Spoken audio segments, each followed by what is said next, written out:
Hi, my name is Isabella Tamburino, and I believe that no one who has come up here and said that their introduction is an impossible task has ever been tasked with introducing Marlee Bostick. I have known Marlee for almost all my life. We are both lifers, and I distinctly remember us attending every birthday party together in ECC in lower school. Specifically, when I had one of my birthday parties, my grandfather pulled me aside and asked me who the girl was who was always smiling and laughing, and I proudly said Marlee. This character trait has definitely followed Marlee throughout her time at St. Mary's. Last semester, Marlee and I shared a women's class together, and her truly warm presence lit up Miss Belskis' room every day. Even if she walked in crying about anatomy, she still had a funny, sarcastic comment that made the entire class burst out laughing.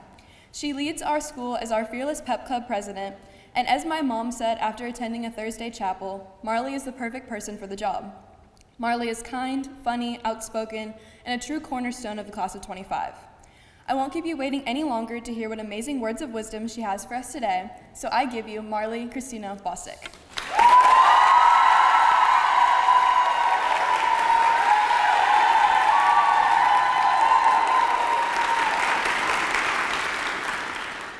Good golly, do you always have to be this loud?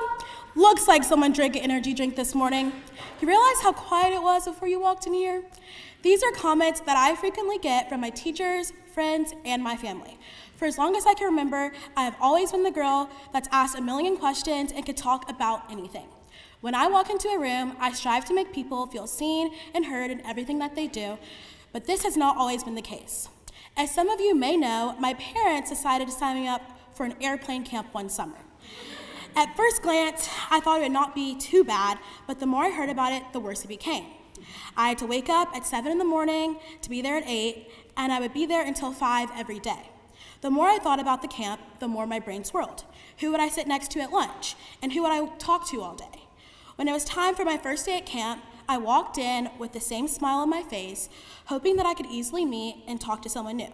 But to my dismay, when I walked into the room, everyone's heads were down on their phones.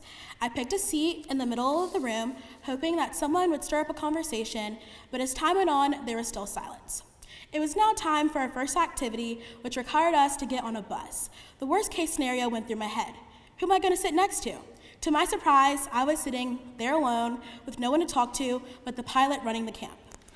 The next words he said to me really stuck. He told me, "We're going to get you talking by the end of this week." That was the first time I was told I needed to get talking. Every day of that week, I went home telling my parents that I could no longer go the next day because the only words I would say a day was thank you to the person holding the door. When I think back to this encounter, I wonder, what made it so difficult for me to reach out and talk to somebody? The more I think about this, the more I start to understand. I've been put in the same situation for the past 15 years, and the people around me bring me comfort. I find comfort in the close relationships that I've grown over the years, knowing that people around me understand my feelings and emotions without any judgment. I find comfort in the shared experiences that we all have, from inside jokes and memories.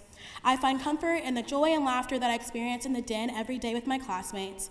I find comfort in coming home and having late night conversations with my parents. Oh gosh. Oh no.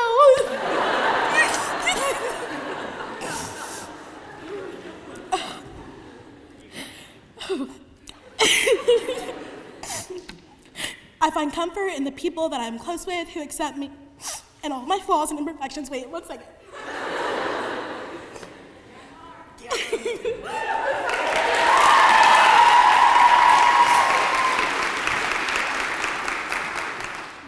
I find comfort in the people that I'm close with who accept me and all my flaws and imperfections.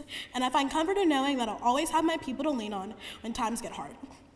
The people surrounding me bring me joy every day, and the support and encouragement that I receive motivates me to be my best. Through my experiences,